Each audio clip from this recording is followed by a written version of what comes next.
The Henderson family Christmas had a hierarchy, and I had always been at the bottom of it. My older brother Marcus was a corporate lawyer at a prestigious Manhattan firm. My sister Victoria ran a successful real estate business that Dad had funded with a $2 million small loan.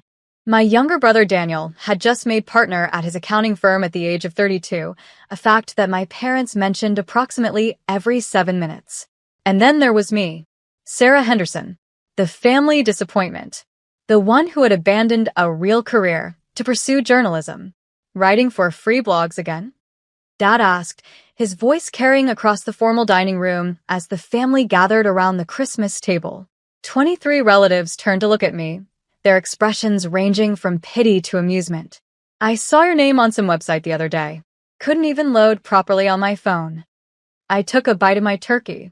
It's investigative journalism, Dad. Is that what they call it now? Mom added, shaking her head with that particular expression of maternal disappointment she had perfected over 31 years. So embarrassing. I couldn't even tell the ladies at book club what you do. I just said you were in communications. Victoria es Nortez. Communications. That's generous, Mom.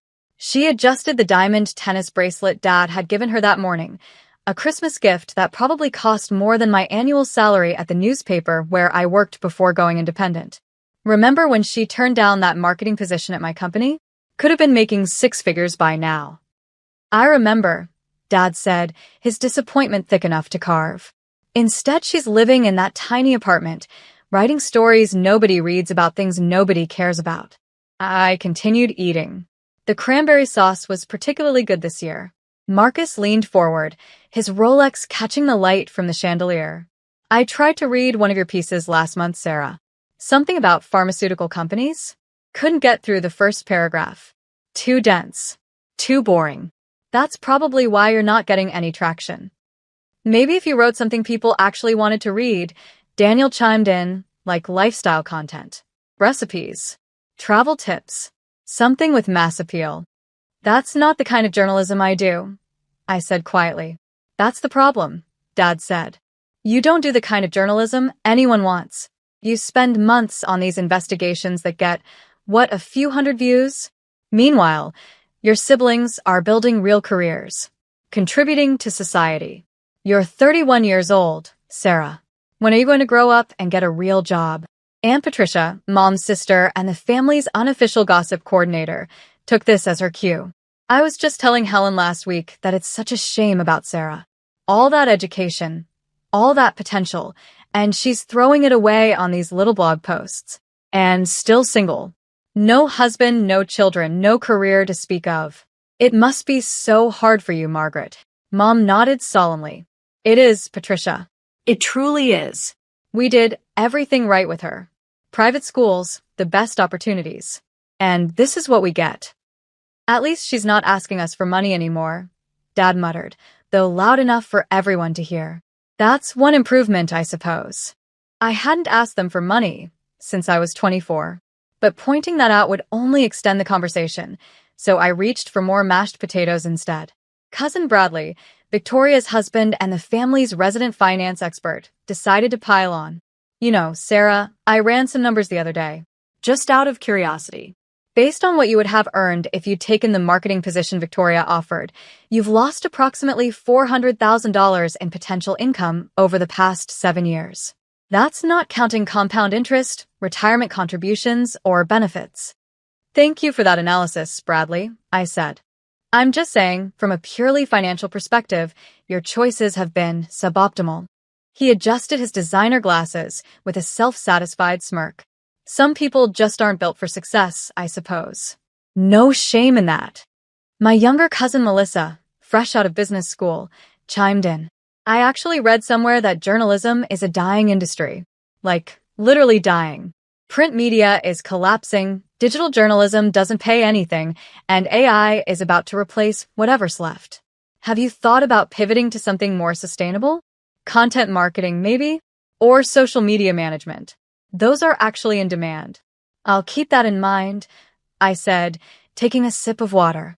Uncle Richard, Dad's brother and a retired banking executive, leaned forward with the expression of someone about to deliver profound wisdom.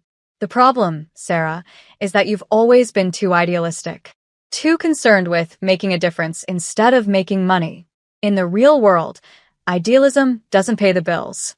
You can't eat principles. You can't retire on righteousness. That's a valid perspective, I acknowledged. See, that's exactly what I mean, he continued. You're too agreeable. No killer instinct. In my day, I would have argued back, defended myself, but you just sit there and take it. That passivity is probably why your career never went anywhere. I simply nodded and continued eating. The passivity he was criticizing was, in fact, strategic patience. I had learned long ago that arguing with this family was pointless. They had already decided who I was. Words wouldn't change that. Evidence might. My phone buzzed in my pocket. I ignored it. It buzzed again. And again. Can you silence that thing? Victoria snapped. We're trying to have a family dinner here. Though I suppose you wouldn't know about professional etiquette working from your apartment in your pajamas. The phone buzzed again. I pulled it out just enough to glance at the screen. The name there made my heart stop for exactly 1 second before I schooled my expression back to neutral. Probably another rejection email, Marcus said with a laugh. Or maybe a request for free content. That seems to be all you're worth these days. I slipped the phone back into my pocket without answering. The timing would need to be perfect. The conversation moved on to the annual Henderson Achievement Parade. Marcus was handling a merger worth $300 million. Victoria had just closed on a waterfront property development. Daniel's firm had been featured in Financial Times. And what about you, Sarah? Grandma Eleanor asked, her voice quavering but her eyes sharp as ever. She was 92 and still the most perceptive person in the family. What have you been working on, dear? Before I could answer, Dad cut in. She's been working on the same thing she's always working on, Mother. Nothing that matters. Nothing that pays. Nothing that we can be proud of. I looked at Grandma Eleanor and smiled slightly. I've been working on a series about corruption in the pharmaceutical industry. Price-fixing schemes that have cost American patients billions. See. Victoria rolled her eyes. Conspiracy theories. That's what she does now. Writes conspiracy theories for her little blog. It's not a blog, I said calmly. It's published in. Does it matter where it's published if nobody reads it? Marcus interrupted. Sarah, we're not trying to be cruel. We're trying to help you see reality. You're 31. You have no savings, no retirement plan, no real career path. You need to think about your future. I appreciate your concern, I said.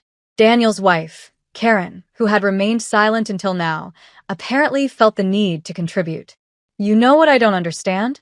Why someone with your intelligence would waste it on journalism. You were always the smartest one in this family, Sarah. Everyone knew it. But you've done nothing with it. It's almost like you're trying to fail. Maybe she is, Victoria muttered. Some people are addicted to struggle. They find comfort in being the underdog. It's a psychological thing. I actually read about that, Bradley added. Self-sabotage. It's common in people with imposter syndrome. They subconsciously undermine their own success because deep down, they don't believe they deserve it. The entire table nodded sagely, apparently satisfied with this armchair diagnosis of my psychological failings. Have you considered therapy?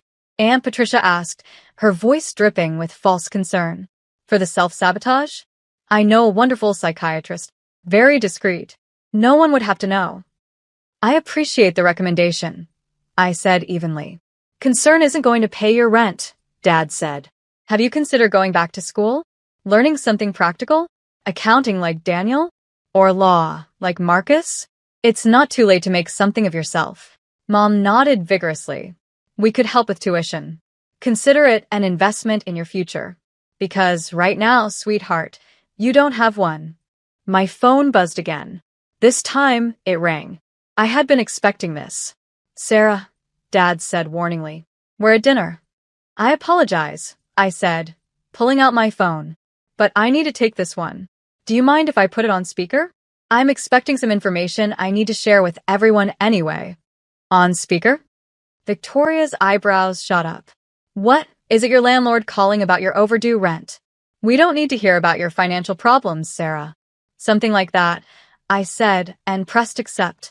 The voice that came through the speaker was deep, professional, and carried the weight of institutions that had shaped American journalism for over a century. Ms. Henderson, this is Robert Callahan. I'm the chairman of the Pulitzer Prize Board. I apologize for calling on Christmas Day, but given the embargo lifting tomorrow morning, we wanted to give you advance notice regarding your nomination in the investigative reporting category. The room went completely silent.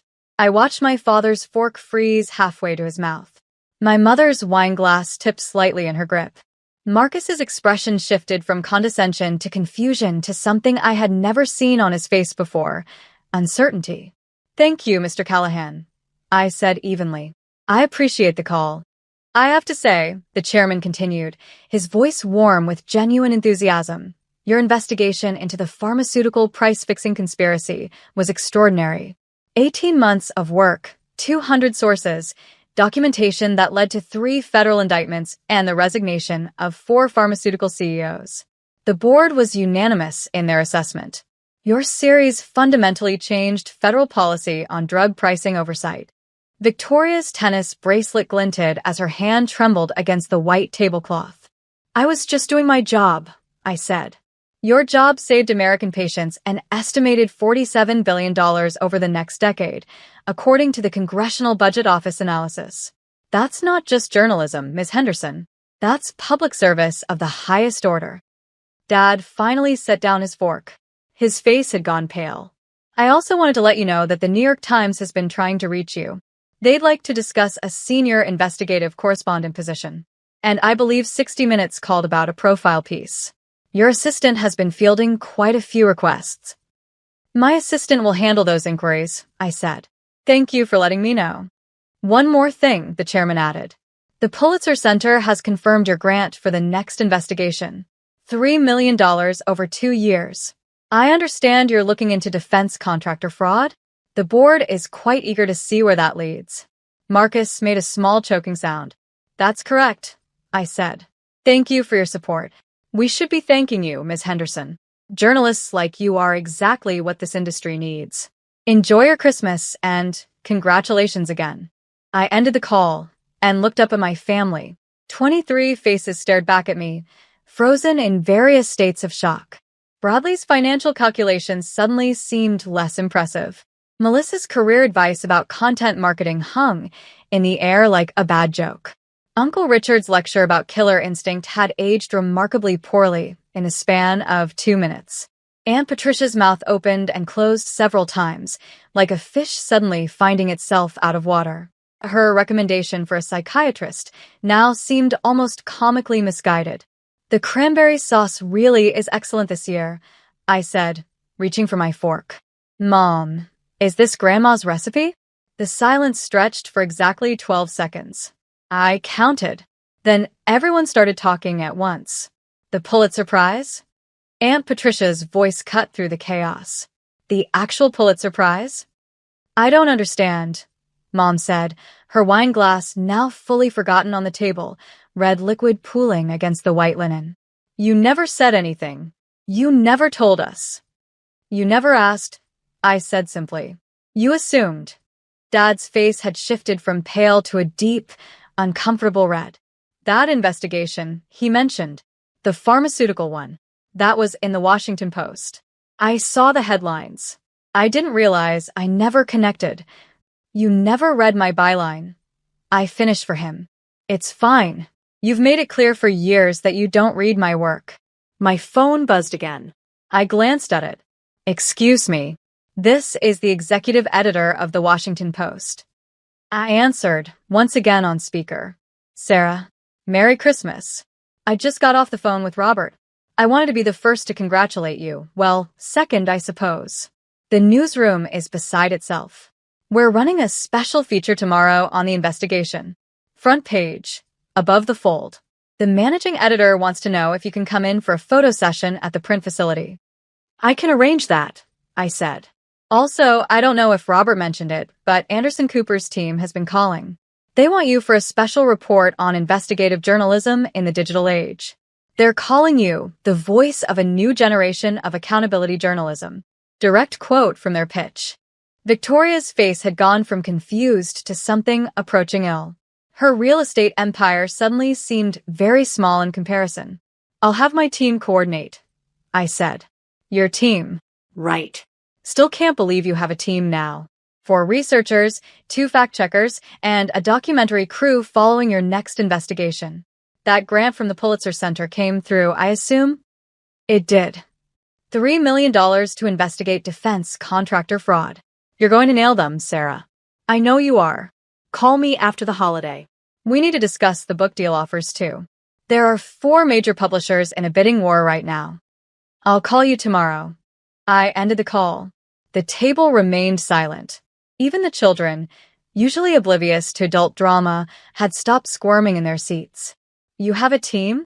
Daniel finally managed. "You have a documentary crew?" "For the past 8 months," I said. The defense contractor investigation required more resources than I could handle alone. 8 months, Marcus repeated, his voice hollow. "You've had a team for 8 months. A $3 million grant. Publishers fighting over your book. And you never said anything?" I met his eyes evenly. When, exactly, was I supposed to mention it?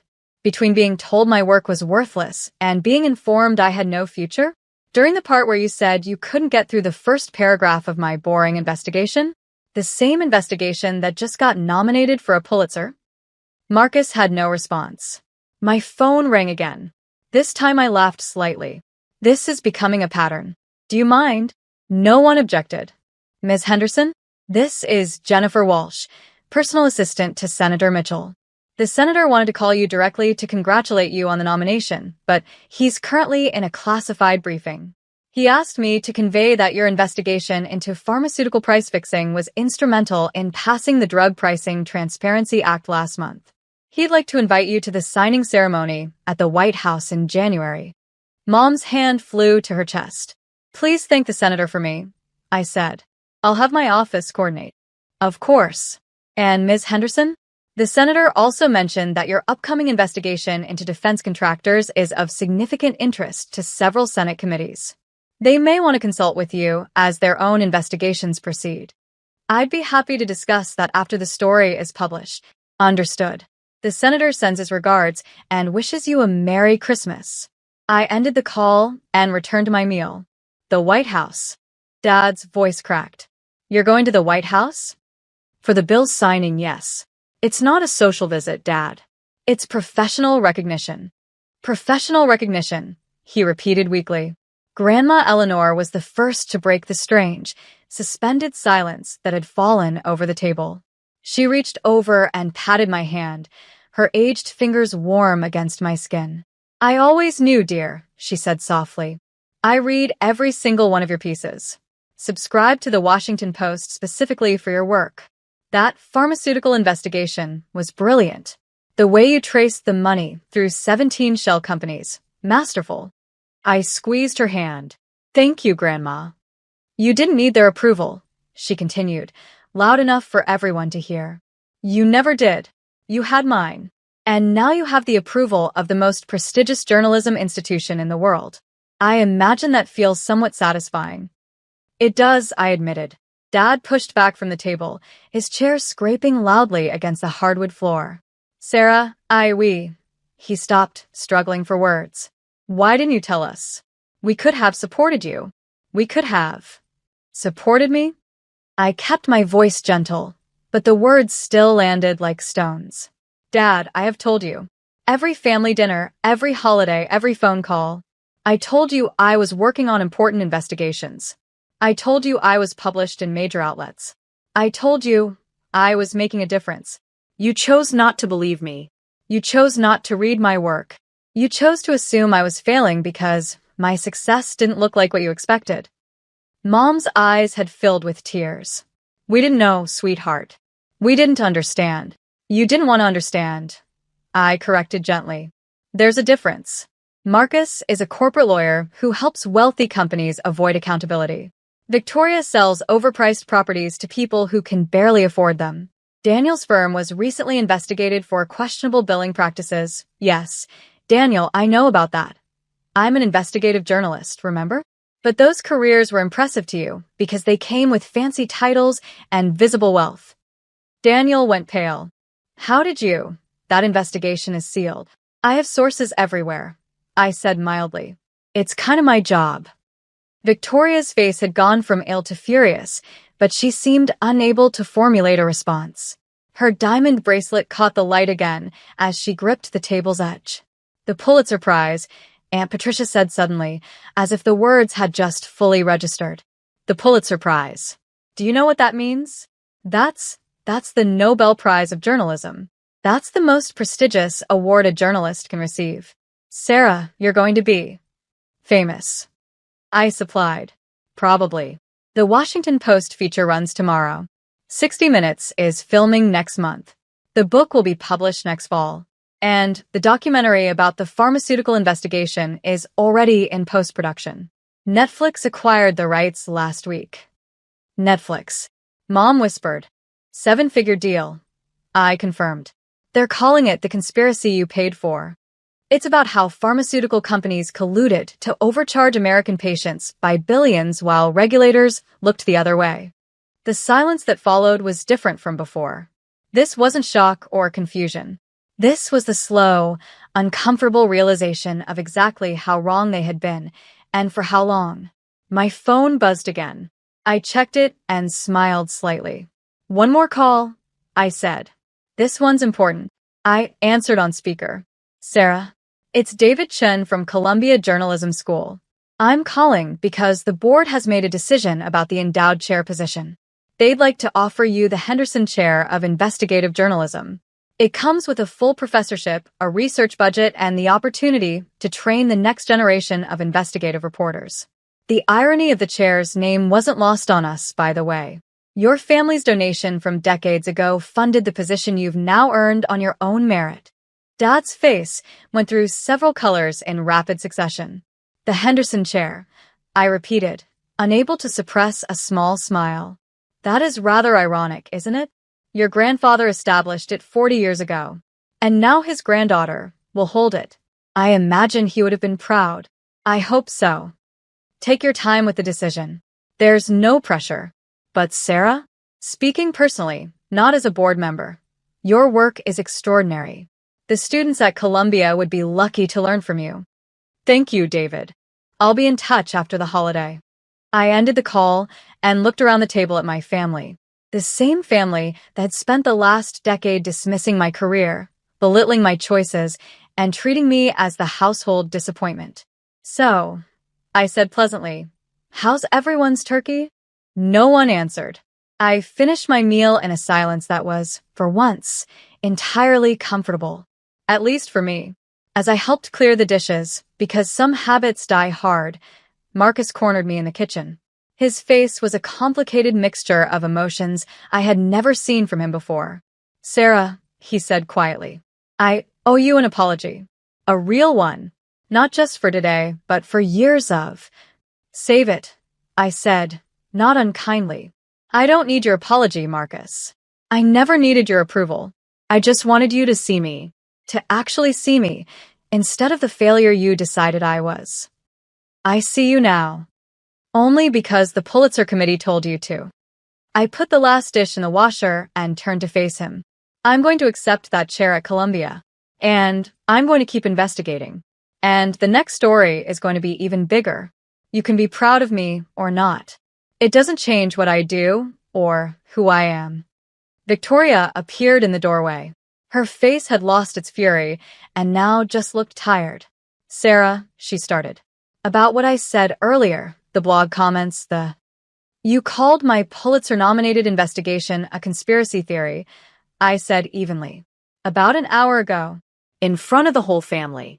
While I sat there knowing that tomorrow, the Washington Post would run a front-page feature about how that conspiracy theory changed federal policy and saved American patients $47 billion. Victoria's face crumpled. I didn't know. You didn't want to know, I corrected. None of you did. It was easier to have a family failure to feel superior to. It validated your own choices. I walked past them both, back toward the living room where the rest of the family was still sitting in stunned silence. Dad intercepted me in the hallway. His eyes were red. Your grandfather would have been proud, he said roughly. The chair, the Henderson chair, he would have loved that you earned it. Not through family connection. Through your own work.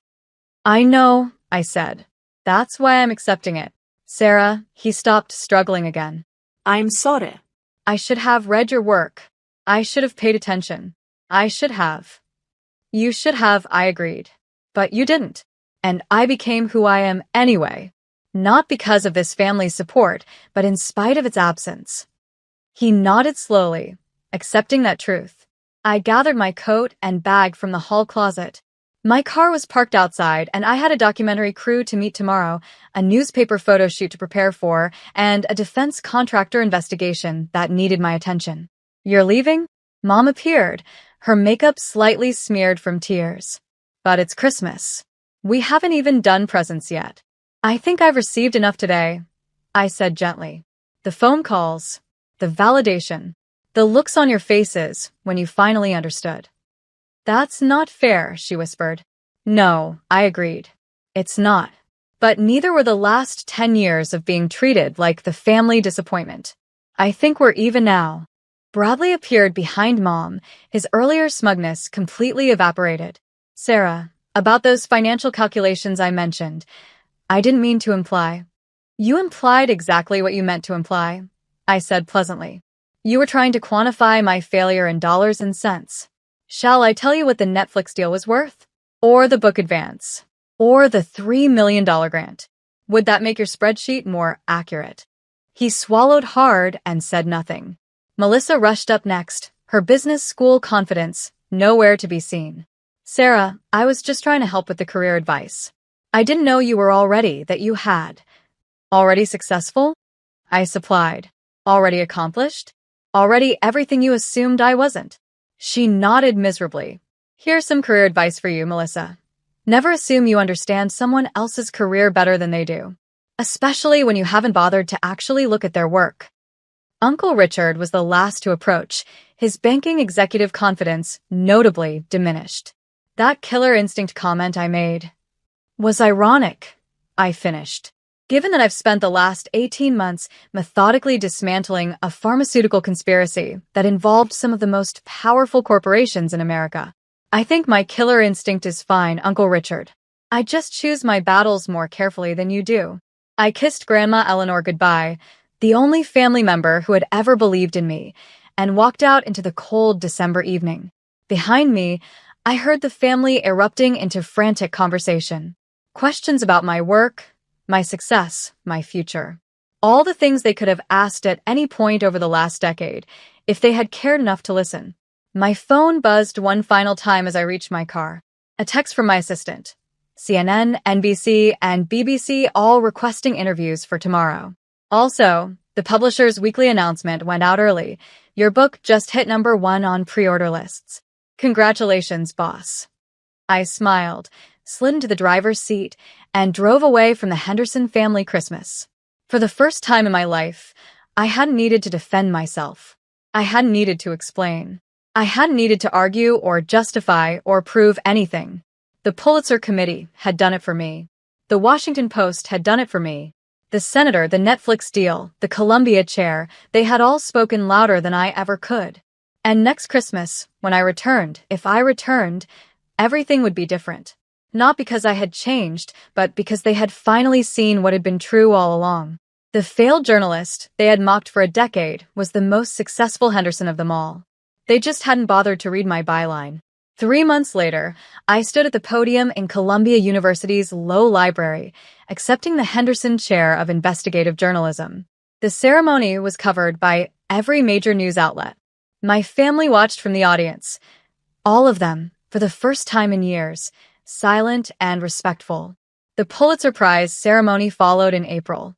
In my acceptance speech, I thanked my grandmother, my editors, and my sources, the people who had believed in me when it mattered. I did not thank my family. Some omissions speak louder than words. The Netflix documentary became the most watched in the platform's history. My book hit #1. And through it all, my family watched from the sidelines, finally seeing what had been true all along. Because in the end, the best revenge isn't served cold. It's served with a Pulitzer Prize, a Netflix deal, and the quiet satisfaction of knowing you became everything they said you couldn't be. All while they weren't paying attention.